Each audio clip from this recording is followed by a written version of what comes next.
in my mind, and I don't know if this is an accurate representation, but in my mind there are kind of like, in a gross generalization, two kinds of Yiddishists.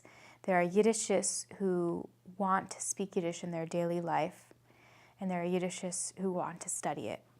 And there are a lot of overlap, and especially there are many Yiddishists who want to speak it and also want to study it.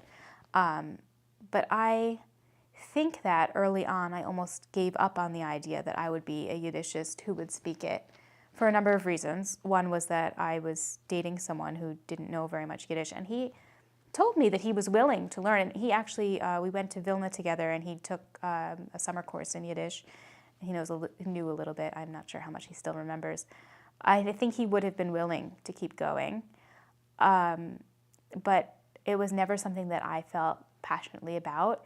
And I also kind of always felt like I would never quite be up to snuff. I would always be someone who was still learning Yiddish and struggling with it. And I maybe didn't want that struggle. But I was always very comfortable with the idea of being someone who was going to study it.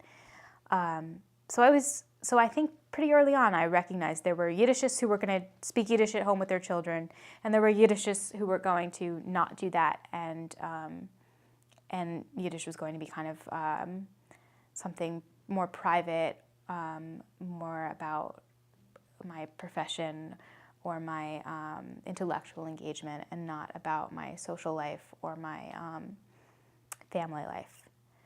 I think there was a while when I was sad about that, but I think I became very comfortable and felt like it was practical and made sense for me, and I kind of have given up feeling embarrassed about it and started feeling like that's just my way of being a Yiddishist.